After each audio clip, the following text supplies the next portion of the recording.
सभी प्यारे दोस्तों का स्वागत है सार्थक कोचिंग क्लास में। जैसा कि आप सभी प्यारे साथियों को पता है, हमारी हिंदी की सभी एक दिवसीय एग्जाम्स के लिए कंप्लीट हिंदी की चैप्टर वाइज क्लास चल रही है, जिसमें दोस्तों हम क्या कर रहे हैं, चैप्टरों का रिवीजन कर रहे हैं। क्या कर रहे हैं? रिवीजन कर रहे हैं, वो भी क्वेश्चनों के माध्यम से। हमने थ्योरी क्लासेस पहले कर ली है, यदि आपने वो क्लासेस नहीं देखी तो उनको अवश्य देख लें। उसकी लिंक मैंने आपको नीचे डिस्क्रिप्शन में दे दी है, ठीक है। अब हम क्या कर रहे हैं, हम क्वेश्चनों की रिवीजन कर रहे हैं क्वेश्चन के माध्यम से कि एग्जाम में कैसे कैसे क्वेश्चन पूछे जाते हैं, किस किस चैप्टर से, ठीक है। तो हमने अब तक बहुत सारे चैप्टर कर लिए हैं। यदि आपने वो क्लासेस नहीं देखी तो उन क्लासेस को अवश्य देख लें, ठीक है। आज का जो हमारा चैप्टर है वो है क्रिया। क्या दोस्तों? क्रिया। आज हम क्रिया की क्लास पढ़ेंगे और क्रिया के जितने भी संभव क्वेश्चन हो सकते हैं वो सारे मैं आपको इस क्लास में कराने की कोशिश करूंगा, ठीक है। तो चलिए इस क्लास को शुरू से लेकर अंत तक अवश्य देखना, ये क्लास आपके लिए काफी बेनिफिशियल रहने वाली है, ठीक है। तो चलिए बिना देर के वो अपनी क्लास स्टार्ट करते हैं। लेकिन उससे पहले जो प्यारे दोस्त नए हैं वो चैनल को सब्सक्राइब कर लेंगे, वीडियो को लाइक कर देंगे, दोस्तों में शेयर कर देंगे, ठीक है दोस्तों। चलिए अपनी क्लास स्टार्ट करते हैं। हमारा पहला क्वेश्चन है दोस्तों, कर्म के आधार पर क्रिया के भेद होते हैं। तो कर्म के आधार पर क्रिया के कितने भेद होते हैं? तो दोस्तों कर्म के आधार पर क्रिया के दो भेद होते हैं। कितने भेद होते हैं? दो भेद होते हैं, यानी ऑप्शन नंबर ए हमारा बिल्कुल सही आंसर है। तो कर्म के आधार पर कौन कौन से दो भेद होते हैं? एक तो दोस्तों सकर्मक होता है। क्या होता है? एक तो सकर्मक होता है। सकर्मक यानी से का मतलब होता है के साथ। क्या दोस्तों? से का मतलब होता है के साथ। तो क्या हो जाएगा? कर्म के साथ जो वाक्य हो उसको सकर्मक क्रिया कहते हैं, ठीक है। एक होता है अकर्मक। क्या होता है दोस्तों? अकर्मक। अकर्मक मतलब ना, यानी कर्म के बिना जो कार्य हो उसको अकर्मक कहते हैं। तो कर्म के आधार पर क्रिया दो प्रकार की होती है। कितनी? दो प्रकार की। एक तो सकर्मक और एक अकर्मक, ठीक है। अब मैं आपको बताऊं दोस्तों संरचना के आधार पर कितने प्रकार की क्रिया होती है। तो संरचना के आधार पर क्रिया दोस्तों 5 प्रकार की होती है। कितने? 5 प्रकार की होती है संरचना के आधार पर। कौन कौन सी? एक होती है दोस्तों संयुक्त क्रिया। कौन सी लिखेंगे दोस्तों? संयुक्त क्रिया, नोट करेंगे, एग्जाम में काफी पूछी जाती है, ठीक है। संयुक्त क्रिया होती है एक, और एक क्या होती है? एक पूर्वकालिक क्रिया होती है। कौन सी? पूर्वकालिक क्रिया होती है। नोट करेंगे मेरे साथ साथ आप भी, पूर्वकालिक क्रिया होती है। उसके बाद दोस्तों प्रेरणार्थक क्रिया होती है। कौन सी? प्रेरणार्थक क्रिया होती है, ठीक है। नोट करते जाएंगे। प्रेरणार्थक क्रिया होती है। एक नाम धातु क्रिया होती है। कौन सी होती है? नाम धातु क्रिया होती है, ठीक है। और एक कौन सी होती है? एक होती है कृदंत क्रिया। कौन सी? कृदंत क्रिया। तो ये 5 प्रकार की क्रिया होती है संरचना के आधार पर, ठीक है। कर्म के आधार पे 2 प्रकार की क्रिया और संरचना के आधार पे 5 प्रकार की क्रिया, ठीक है। अब मैं आपको बताऊं संरचना और दोस्तों प्रयोग के आधार पर। क्या दोस्तों? संरचना और प्रयोग के आधार पर कितने प्रकार की क्रिया होती है? तो आप बताएंगे 8 प्रकार की क्रिया होती है। कितने प्रकार की क्रिया होती है? 8 प्रकार की क्रियाएं होती हैं। कौन कौन सी? देखिए 5 तो यही है संरचना के आधार पर, 3 और होती हैं। 3 कौन कौन सी होती है वो मैं आपको बता देता हूं।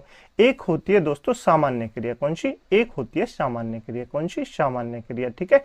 एक होती है सहायक क्रिया। कौन सी? एक होती है सहायक क्रिया। और एक होती है सजातीय क्रिया। कौन सी दोस्तों? एक होती है सजातीय क्रिया, ठीक है।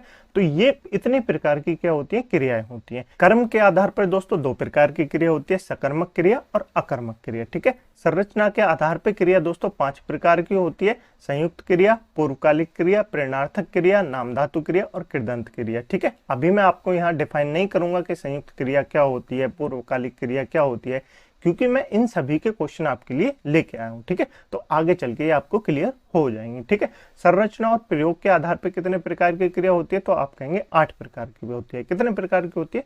8 प्रकार की होती है। 5 तो यही होती है और 3 कौन सी होती है? सामान्य, सहायक क्रिया और सजातीय क्रिया। सजातीय क्रिया क्या होती है दोस्तों? सजातीय क्रिया ऐसे होती है, जैसे मैं आपके लिए लिख दूं, क्या? राजपूतों ने लड़ाइयां लड़ी। क्या लिख दूं? राजपूतों ने लड़ाइयां लड़ी। तो राजपूतों ने लड़ाइयां लड़ी ऐसे करके लिख देता हूं, लड़ाइयां लड़ी। तो लड़ाइयां लड़ी, ये जो लिखा हुआ है ना लड़ाइयां लड़ी, ये जो लड़ाइयां लिखा हुआ है, लड़ाइयां लिखी, इसी को सजातीय क्रिया कहते हैं। जब एक जैसी क्रिया बार बार प्रयोग हो उसको सजातीय क्रिया कहते हैं। जैसे मैं कहूँ चढ़ाइयां चढ़ी, पढ़ाइयां पढ़ी, तो ये सब क्या होती है? ये सजातीय क्रिया होती है। क्लियर आपको बिल्कुल? कर्म के आधार पर कितने प्रकार की क्रिया होती है? 2 प्रकार की। इनको एक बार आप नोट कर लेंगे, ठीक है। चलें आगे। चलिए आगे चलते हैं। क्वेश्चन क्लियर हुआ? बिल्कुल हो गया होगा। नेक्स्ट क्वेश्चन है दोस्तों, सकर्मक क्रिया में इनमें से किस पर प्रभाव पड़ता है? सकर्मक क्रिया में इनमें से किस पर प्रभाव पड़ता है? से मतलब क्या होता है? के साथ। क्या होता है? से मतलब के साथ। और कर्म मतलब कर्म, यानी कर्म के साथ जो क्रिया होती है उसको सकर्मक क्रिया कहते हैं। तो सकर्मक क्रिया पे किस पे प्रभाव पड़ेगा? आप कहेंगे कर्म पे पड़ेगा। किस पे पड़ेगा? कर्म पे पड़ेगा। जैसे मैं आपके सामने लिख दूं, सीता खाना खाती है। क्या लिख दूं? सीता खाना खाती है। ठीक है, सीता खाना खाती है। अब मैं इसमें पता कैसे लगेगा कि इसमें कौन सी क्रिया है, सकर्मक क्रिया या अकर्मक क्रिया, तो कैसे पता चलेगा, तो मैं आपको बताऊं। देखिए, सकर्मक क्रिया पहचानने के लिए आप क्या का यूज कीजिए, किसका, क्या का यूज कीजिए, और क्या का यूज कहाँ करना है, क्रिया से पहले करना है। कहाँ करना है, क्रिया से पहले करना है। क्रिया क्या होता है, जैसे जाना, खाना, रहना, रहा है, ये सब क्या होते हैं, ये सब क्रियाएं होती हैं। ठीक है, क्लियर। तो क्रिया से पहले क्या का यूज कीजिए, और अगर क्या का उत्तर मिल जाए तो वो कैसी क्रिया हो जाएगी, सकर्मक क्रिया हो जाएगी। कैसी, सकर्मक क्रिया।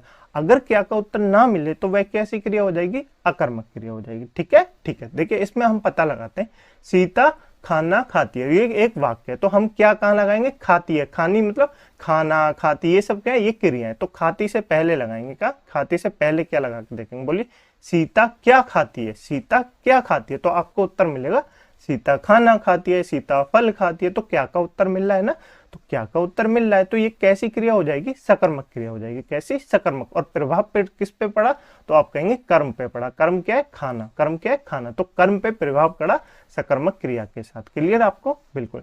सकर्मक क्रिया में किस पे प्रभाव पड़ता है, कर्म पे प्रभाव पड़ता है। और सकर्मक क्रिया को पहचान से कैसे, ये भी मैंने आपको बता दिया। क्रिया से पहले क्या का यूज करके देखिए, अगर क्या का उत्तर मिल जाए तो वो क्या हो जाएगी, सकर्मक क्रिया हो जाएगी। अगर क्या का उत्तर ना मिले तो वो क्या हो जाएगी, अकर्मक क्रिया हो जाएगी। क्लियर आपको, बिल्कुल क्लियर। चलें आगे, चलिए आगे चलते हैं। नेक्स्ट बताएंगे दोस्तों, क्रिया के जिस रूप में कर्म की प्रधानता होती है और क्रिया का सीधा संबंध कर्म से होता है, उसे क्या कहते हैं। अभी मैंने आपको जस्ट बताया। बताइए दोस्तों, क्रिया के जिस रूप से, मैं दोस्तों क्या, जिस रूप में कर्म की प्रधानता होती है और क्रिया का सीधा संबंध किससे होता है, कर्म से होता है, उसे क्या कहते हैं, तो आप कहेंगे कर्मवाच्य कहते हैं। क्या कहते हैं, कर्मवाच्य कहते हैं। आपको वैसे ही क्लियर हो गया होगा, इसमें इतने कर्म आ रहे हैं तो कर्मवाच्य होगा, क्योंकि क्रिया के जिस रूप में कर्म की प्रधानता होती है तो वो क्या होगा, जिसमें कर्म की प्रधानता होगी दोस्तों, और सीधा संबंध क्रिया का किससे होगा, कर्म से होगा। अभी मैंने आपको बताया सीता खाना खाती है, तो कर्म का क्या दोस्तों, कर्म का किससे क्रिया है, क्रिया से सीधा संबंध है। तो कौन सा वाच्य होगा, कर्मवाच्य होगा। कौन सा वाच्य होगा, कर्मवाच्य होगा। ये परिभाषाएं आप नोट करेंगे, एग्जाम में काफी पूछी जाती हैं। ठीक है, नेक्स्ट बताएंगे। नेक्स्ट क्वेश्चन है दोस्तों, अकर्मक क्रिया में इनमें से किस पर प्रभाव पड़ता है। तो अकर्मक क्रिया में किस पर प्रभाव पड़ता है, देखिए अकर्मक क्रिया कैसी होती है, जैसे मैं आपके सामने लिख दूं, पक्षी आकाश में उड़ रहे हैं। क्या दोस्तों, पक्षी आकाश में उड़ रहे हैं, ऐसे करके मैंने लिख दिया, पक्षी आकाश में उड़ रहे हैं। ठीक है, सकर्मक क्रिया पे किस पे प्रभाव पड़ता था, तो आप कहेंगे कर्म पे पड़ता था। किस पे, कर्म पे पड़ता था। तो अकर्मक क्रिया पे किस पे पड़ेगा दोस्तों, अकर्मक, जैसे बोलिए पक्षी आकाश में, ये क्या, उड़ना रहे, तो ये क्या, ये क्रिया है, तो उड़ना से पहले लगा, ये क्या, उड़ना से पहले लगा, ये क्या, तो आप बोलिए पक्षी आकाश में क्या उड़ रहे हैं, बोलिए पक्षी आकाश में क्या उड़ रहे हैं, तो आपको जवाब मिलेगा नहीं, पक्षी आकाश में क्या उड़ रहे हैं नहीं मिलेगा। अगर मैं आपसे पूछूं आकाश में कौन उड़ रहा है, कौन का जवाब मिलेगा कि पक्षी उड़ रहे हैं। तो क्या का जवाब नहीं मिल रहा ना, पक्षी आकाश में क्या उड़ रहे हैं नहीं मिल रहा। तो ये कैसी क्रिया हो जाएगी, आप कहेंगे अकर्मक क्रिया हो जाएगी। कैसी, अकर्मक क्रिया हो जाएगी। तो मैं पूछ रहा हूँ पक्षी आकाश में क्या उड़ रहे हैं, तो किस पे प्रभाव पड़ रहा है, आप कहेंगे कर्ता पे प्रभाव पड़ रहा है। किस पे,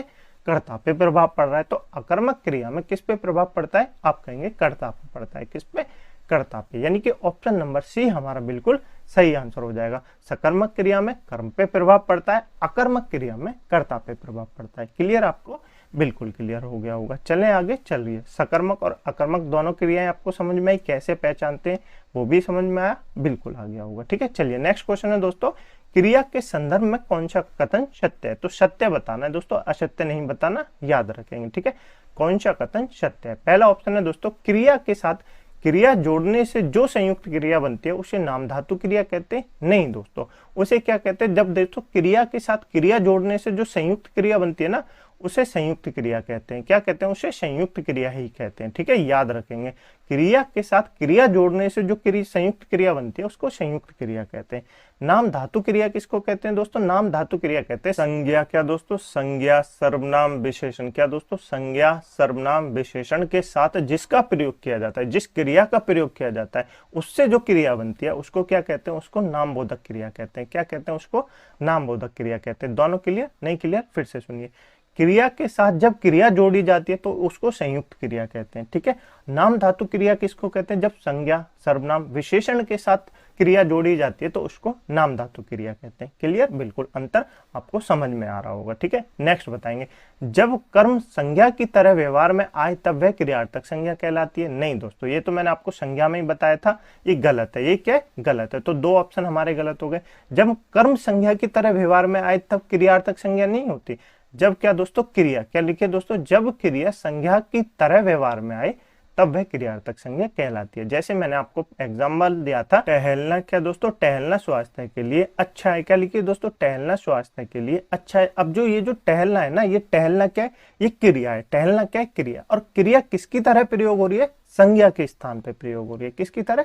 संज्ञा के स्थान पे प्रयोग हो रही है। तो इस वाक्य को क्या कहेंगे? क्रियार्थक संज्ञा कहेंगे। ठीक है, क्लियर आपको? बिल्कुल क्लियर। ऑप्शन नंबर बी पे गलत। ऑप्शन नंबर सी को देंगे, जब कर्ता एक क्रिया समाप्त कर उसी क्षण दूसरी क्रिया में प्रवृत्त होता है तब वह पहली क्रिया पूर्वकालिक क्रिया कहलाती है। तो बिल्कुल सही है। कौन सा? ऑप्शन नंबर सी हमारा बिल्कुल सही हो जाएगा। ऑप्शन नंबर डी तो हमारा वैसे ही गलत हो जाएगा। तो दोस्तों, जब कर्ता एक क्रिया समाप्त करके उसी क्षण जैसे दूसरी क्रिया प्रवृत्त हो जाती है तब वह पहली क्रिया क्या कहलाती है? पूर्वकालिक क्रिया कहलाती है। जैसे मैं आपसे कहूं, बच्चा नहाने के बाद सो गया। क्या? बच्चा नहाने के बाद सो गया। तो पहले बच्चा ने क्या किया? पहले बच्चे ने नहाया, पहला बच्चे नहाया, उसके बाद सो गया। तो पहले जो नहाया है ना, वो कैसी क्रिया कहलाएगी? पूर्वकालिक क्रिया कहलाएगी। कैसी?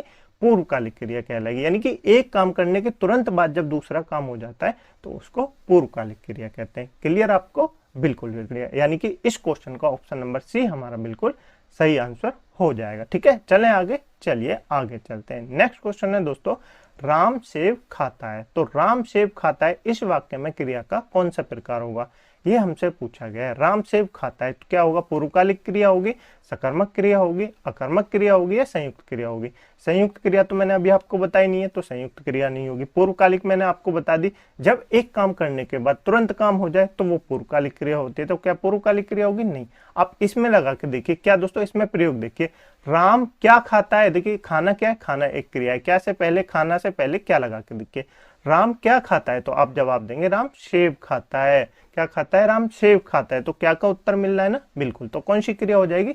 आप कहेंगे सकर्मक क्रिया हो जाएगी। कौन सी? सकर्मक। यानी ऑप्शन नंबर बी हमारा बिल्कुल सही आंसर हो जाएगा। राम क्या खाता है? राम सेब खाता है। तो कैसी क्रिया हो जाएगी? सकर्मक क्रिया हो जाएगी। क्लियर आपको? बिल्कुल क्लियर। नेक्स्ट चलिए नेक्स्ट क्वेश्चन है दोस्तों, निम्न में से किस वाक्य में दो कर्म है? तो किस वाक्य में दो कर्म है, ये हमसे पूछा गया है। तो क्या पहले वाक्य में? आप कहेंगे नहीं। क्या पहला वाक्य कैसे? आप कहेंगे सकर्मक क्रिया है। क्यों? अनुज ने फल खरीदे। तो अनुज ने क्या खरीदे? फल खरीदे। कौन सी क्रिया हो जाएगी? सकर्मक क्रिया हो जाएगी। सकर्मक क्रिया हो जाएगी। बिल्कुल। राम ने अच्छा खाना पकाया। राम ने अच्छा खाना पकाया। खाना क्या है? खाना एक क्रिया है, पकाना भी क्रिया है। तो राम ने क्या पकाया? खाना पकाया। क्या पकाया? खाना पकाया। तो कौन सी क्रिया हो जाएगी? सकर्मक क्रिया हो जाएगी। कौन सी? सकर्मक क्रिया हो जाएगी। ठीक है। संजय ने तरुण को खिलौना दिया। अब दोस्तों देखिए, ऑप्शन नंबर सी हमारा बिल्कुल सही आंसर हो जाएगा। क्या दोस्तों? ऑप्शन नंबर सी हमारा बिल्कुल सही आंसर हो जाएगा। संजय ने तरुण को खिलौना दिया। तो तरुण, इसमें दो कर्म किया है दोस्तों, दो कर्म है। एक तो तरुण है। क्या दोस्तों? एक तो तरुण है। किसको दोस्तों? तरुण को दिए। और क्या दिया है? खिलौना दिया है। क्या दिया है? खिलौना दिया। यानी कि दो कर्म हो गए। एक तो तरुण हो गया, एक खिलौना हो गया। संजय ने तरुण को ही तो खिलौना दिए, एक कर्म तरुण है, और क्या दिए? खिलौने दिए। तो दूसरा कर्म खिलौना है। तो इसमें कौन सा हो जाएगा? दो कर्म हो जाएगा। क्या हो जाएगा? दो कर्म हो जाएगा। दो कर्म को हम क्या कहते हैं? द्विकर्म कहते हैं। क्या कहते हैं? आप कहेंगे द्विकर्मक क्रिया कहते हैं। कैसी? द्विकर्मक क्रिया कहते हैं। द्विकर्मक क्रिया होती कैसी है दोस्तों? एक तो इसमें जो पहला कर्म होता है, क्या दोस्तों नोट करेंगे, इसमें जो पहला कर्म होता है वो कैसा होता है? आप कहेंगे प्राणीवाचक होता है। कैसा होता है? प्राणीवाचक होता है। जैसे यहाँ पे अभी मैंने आपको बताया, क्या दोस्तों? संजय ने किसको दिए? संजय ने तरुण को खिलौने दिए। किसको? तरुण को खिलौने दिए। तो पहला जो कर्म होगा वो कैसा होगा? प्राणीवाचक होगा। ठीक है। और दूसरा कर्म कैसा होगा दोस्तों? दूसरा जो कर्म होगा वो कैसा होगा? आप कहेंगे अप्राणीवाचक होगा। कैसा होगा? अप्राणीवाचक होगा। याद रखेंगे बिल्कुल। देखिए, खिलौना क्या है? खिलौना अप्राणीवाचक है। तो ये क्या है? द्विकर्म है। तो इसमें कौन सा हो जाएगा? द्विकर्मक क्रिया हो जाएगी। आपको क्लियर? द्विकर्मक क्रिया क्या होती है? बिल्कुल, जिसमें दो कर्म एक साथ प्रयोग किए जाते हैं वो द्विकर्मक क्रिया होती है। ठीक है। उसमें पहला कर्म कैसा होता है? प्राणीवाचक होता है। दूसरा कर्म कैसा होता है? अप्राणीवाचक होता है। क्लियर? बिल्कुल। ऑप्शन नंबर डी को देखेंगे, राधा अच्छा नाची। तो राधा अच्छा क्या नाची? क्या नाची? इसमें अकर्मक क्रिया हो जाएगी। कैसी? अकर्मक क्रिया हो जाएगी। क्लियर आपको? बिल्कुल क्लियर हो गया होगा। चलें आगे, चलिए आगे चलते हैं। नेक्स्ट क्वेश्चन है दोस्तों, निम्नलिखित वाक्यों में से किस वाक्य में क्रिया अकर्मक नहीं है? कैसी नहीं है? अकर्मक नहीं है। अकर्मक नहीं है पूछा है। देखिए दोस्तों, अकर्मक नहीं है, अकर्मक नहीं छाटनी, अकर्मक नहीं है। तो अकर्मक किस में नहीं होती? अकर्मक को कैसे पहचानते हैं? क्या का प्रयोग करके। ठीक है, जंगल में शेर दौड़ रहा है, तो जंगल में शेर क्या दौड़ रहा है? जंगल में शेर क्या दौड़ रहा है? तो आप कहेंगे इसमें तो अकर्मक क्रिया होगी। क्या का जवाब नहीं मिल रहा ना, मैं ये थोड़ी ना पूछ रहा हूँ जंगल में कौन दौड़ रहा है, तो आप कहेंगे शेर दौड़ रहा है। मैं पूछ रहा हूँ जंगल में क्या दौड़ रहा है, जंगल में शेर क्या दौड़ रहा है, तो ये कैसे हो जाएगी? अकर्मक क्रिया हो जाएगी। कैसी? अकर्मक क्रिया हो जाएगी। ठीक है, राधा रोती रहती है, राधा क्या रोती रहती है? राधा क्या रोती रहती है? रोना क्या होता है?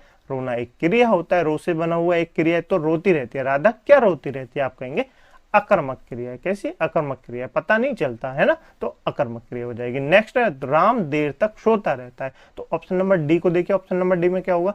राम देर तक सोता रहता है, तो राम देर तक सोता क्या रहता है? राम देर तक सोता क्या रहता है? आप कहेंगे अकर्मक क्रिया। जवाब नहीं मिल रहा, तो ये तीनों कैसी हो गई? अकर्मक क्रिया हो गई। अब ऑप्शन नंबर सी को देखेंगे, ये अकर्मक क्रिया नहीं है। क्यों नहीं है दोस्तों? देखिए, अंकित ने अपने पिताजी से फोन करवाया। अंकित ने अपने पिताजी से फोन करवाया। जब दोस्तों कोई काम हम किसी और से करवाते हैं तो वो कैसी क्रिया कहलाती है? आप कहेंगे प्रेरणार्थक क्रिया कहलाती है। कैसी?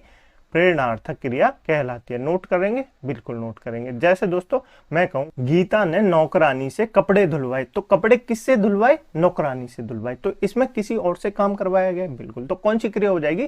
प्रेरणार्थक क्रिया हो जाएगी। जैसे मैं कहूं मालिक ने माली से फूल तोड़वाए, तो किससे काम करवाया? माली से करवाया, किसी और से काम करवाया। और जब हम किसी और से काम करवाते हैं तो वो कौन सी क्रिया कहलाती है?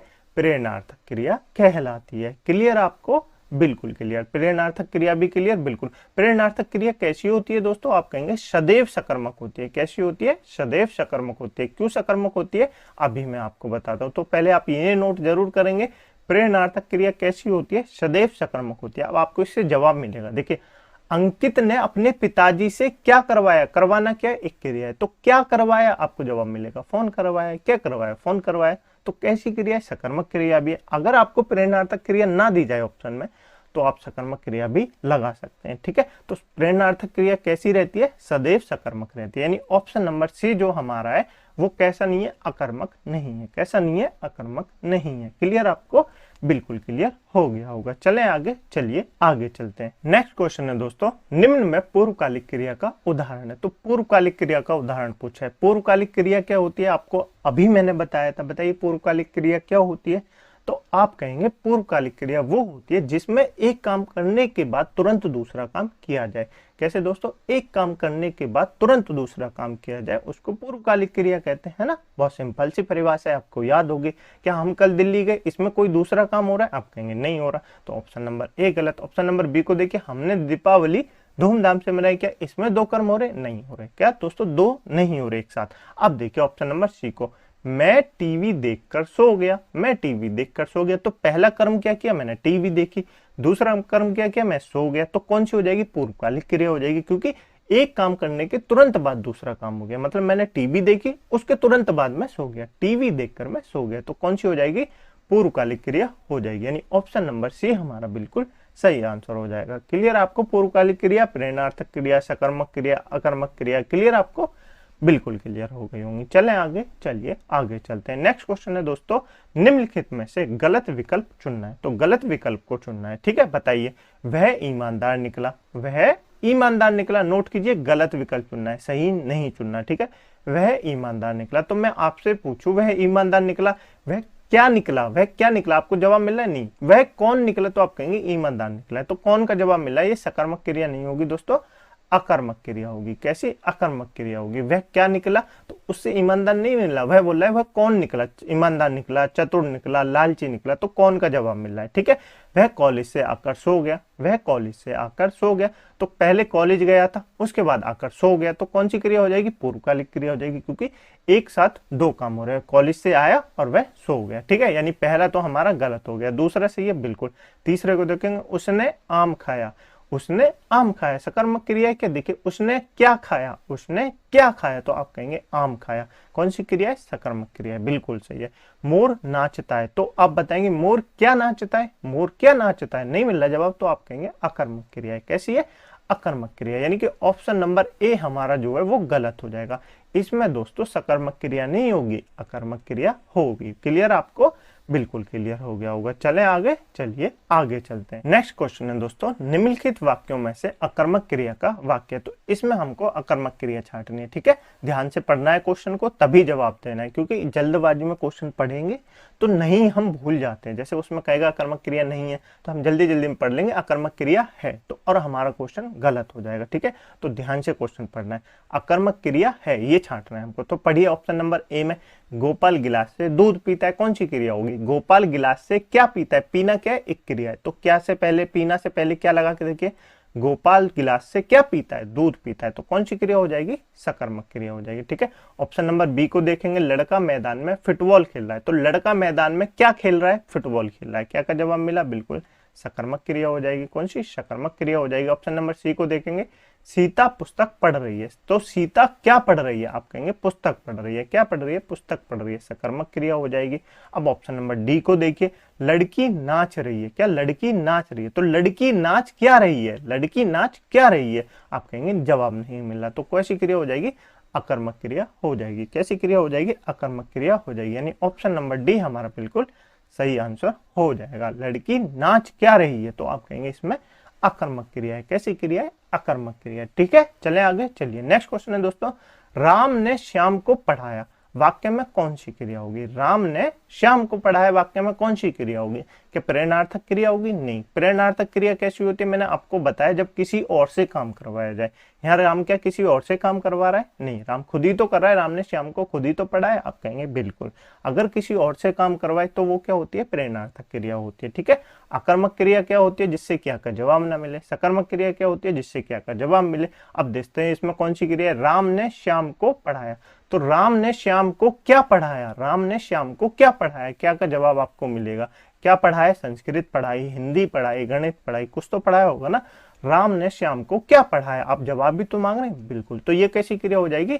सकर्मक क्रिया हो जाएगी। कैसी? सकर्मक क्रिया हो जाएगी। यानी ऑप्शन नंबर डी हमारा बिल्कुल सही आंसर है। कौन सा? ऑप्शन नंबर डी हमारा बिल्कुल सही आंसर है। क्लियर, आपको बिल्कुल क्लियर हो गया होगा। चले आगे, चलिए नेक्स्ट क्वेश्चन है, इसको बताएंगे, इनमें से व्याकरण की दृष्टि से कौन सा कथन सही नहीं है? कौन सा दोस्तों सही नहीं है छांटना है, ठीक है। ऑप्शन नंबर ए को देखेंगे, भाववाच्य केवल अकर्मक क्रियाओं में होता है। तो आप कहेंगे बिल्कुल।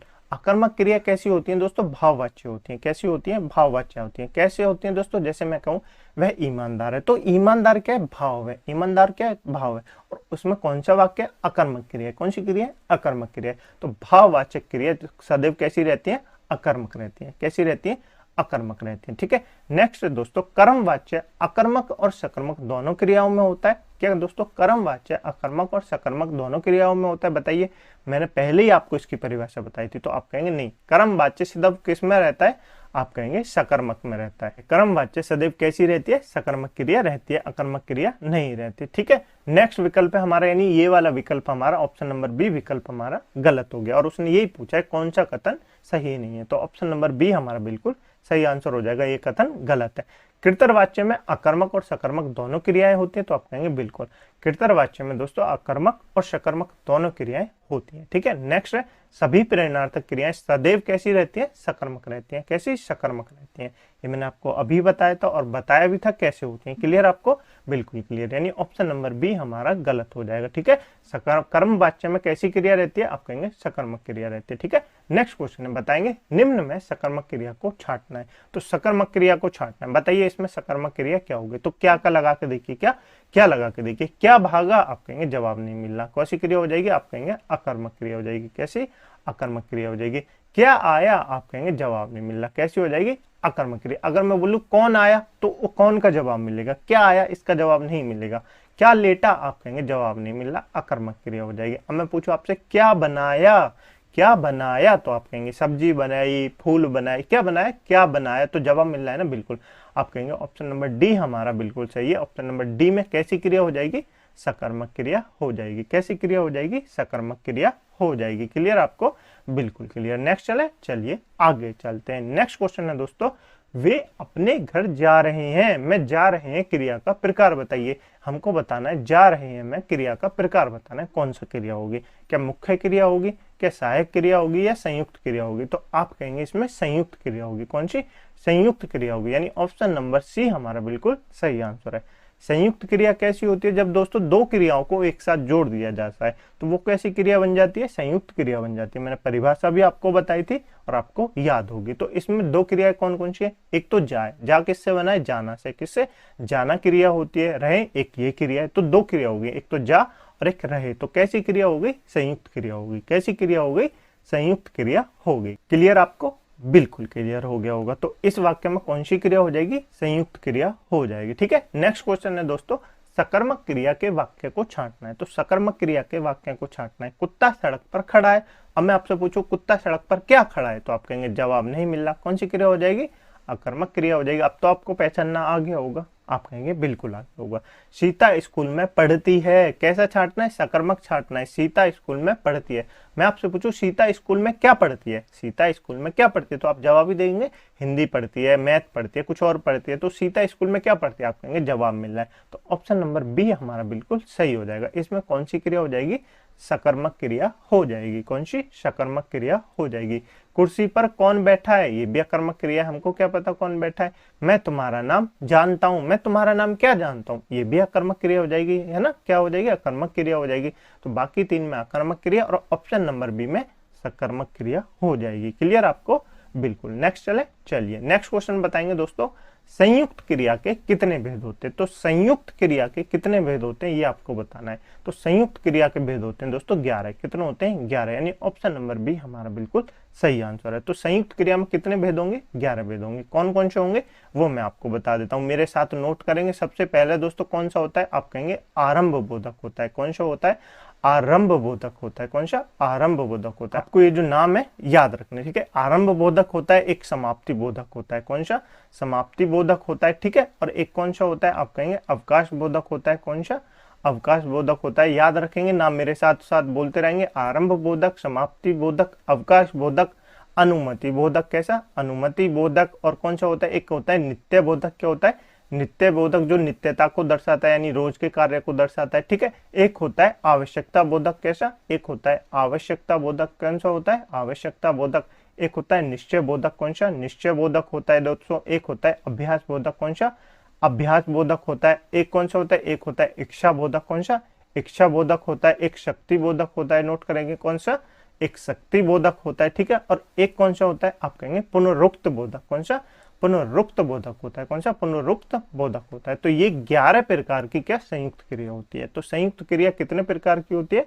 आप कहेंगे 11 प्रकार की होती है। कौन कौन सी होती है? एक बार फिर से रिवाइज करेंगे।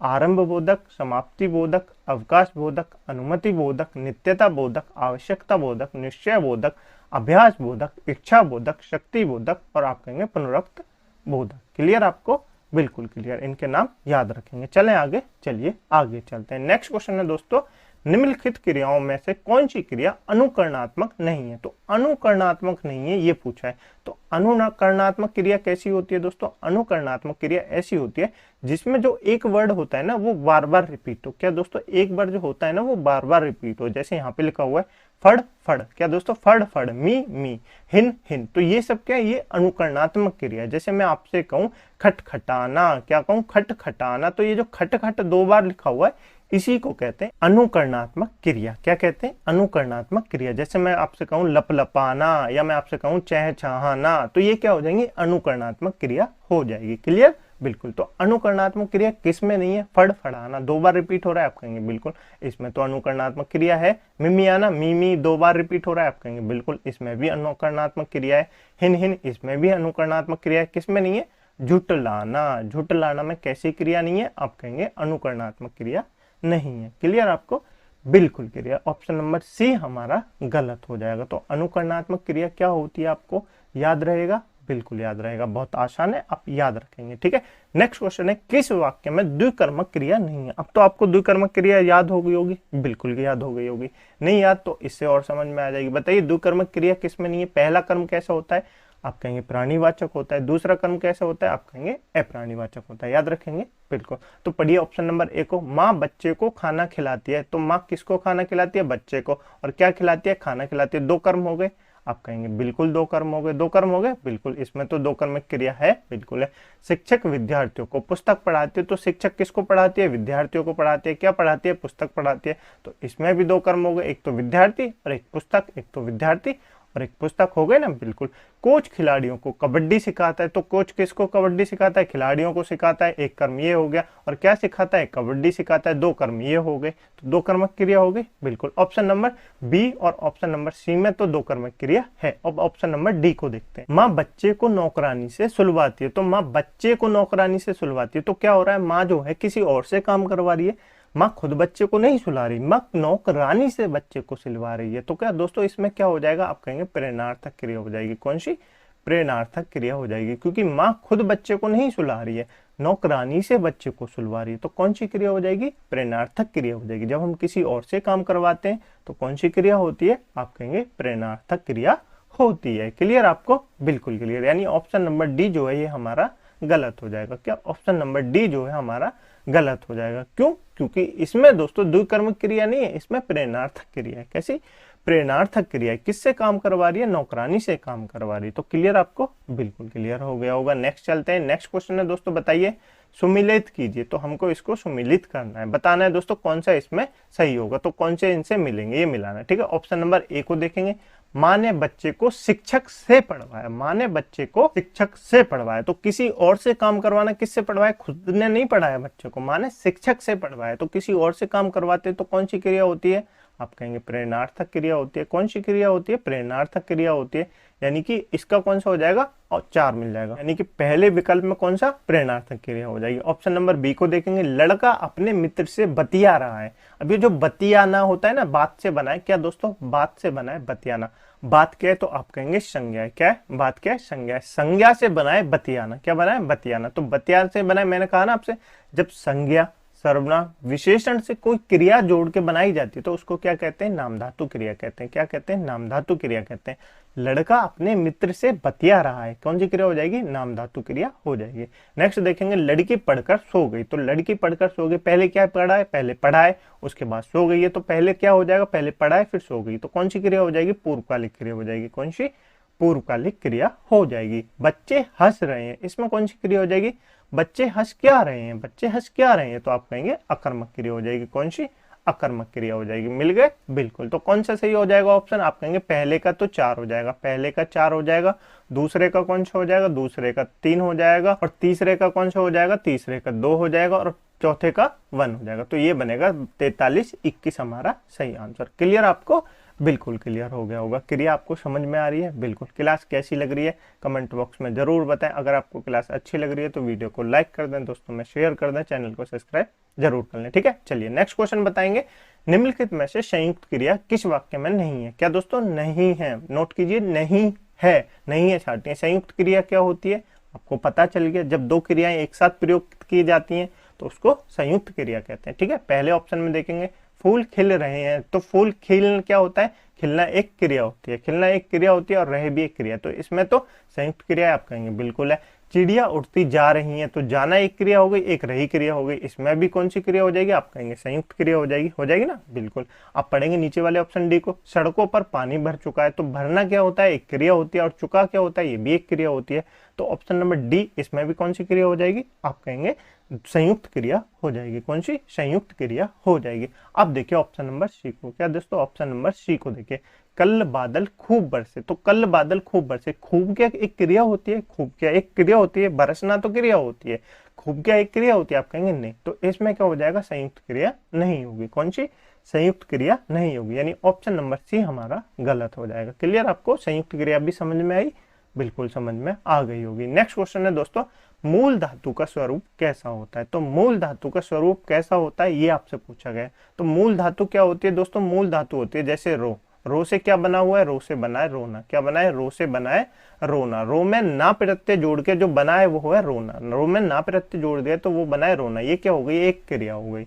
क्या हो गई, ये क्रिया बन गई। जैसे मैं कहूँ हस, हस क्या होती है, हस मूल धातु होती है, कैसी मूल धातु होती है, और हस से बनाए हंसना। क्या दोस्तों, हस से बनाए हंसना, तो हंसना क्या हो गई, हंसना एक क्रिया हो गई, हंसना एक क्रिया हो गई। हस में ना प्रत्यय जोड़ दिया तो क्या हो गई, एक क्रिया बन गई।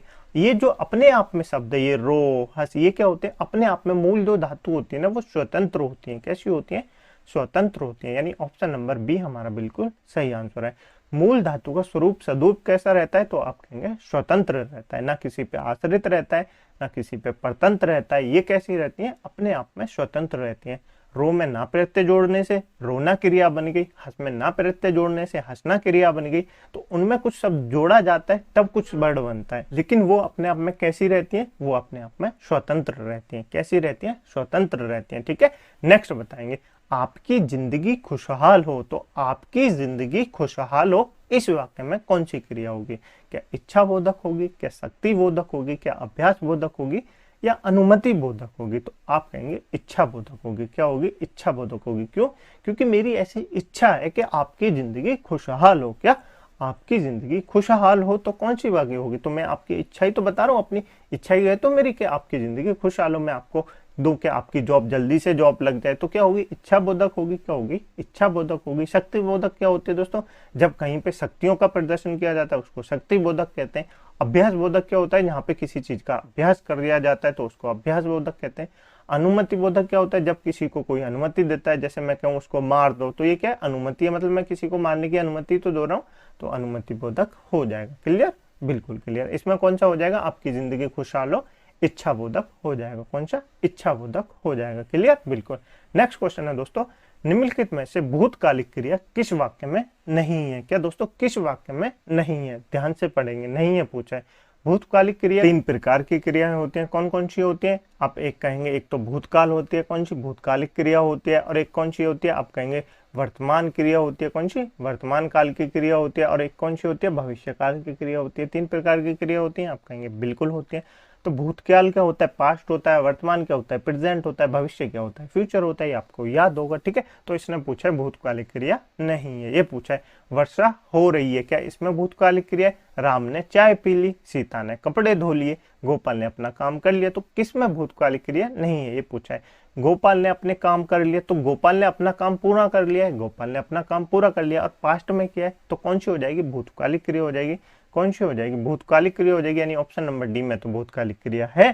सीता ने कपड़े धो लिए, सीता ने कपड़े धो लिए, पास्ट में ही तो धोए, तो भूतकालिक क्रिया इसमें भी है।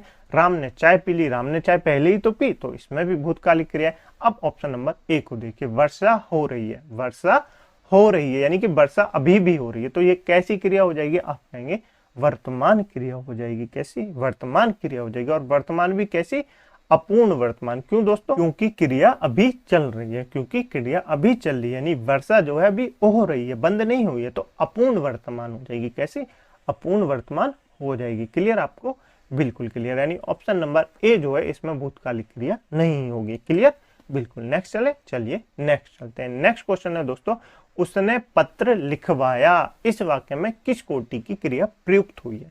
तो उसने पत्र लिखवाया, इस वाक्य में किस प्रकार की क्रिया प्रयुक्त हुई है, तो आप कहेंगे उसने क्या करवाया, पत्र लिखवाया। किसी और से लिखवाया, किसी और से तो लिखवाया। अगर उसने पत्र लिखा होता तो अपने आप से लिखता।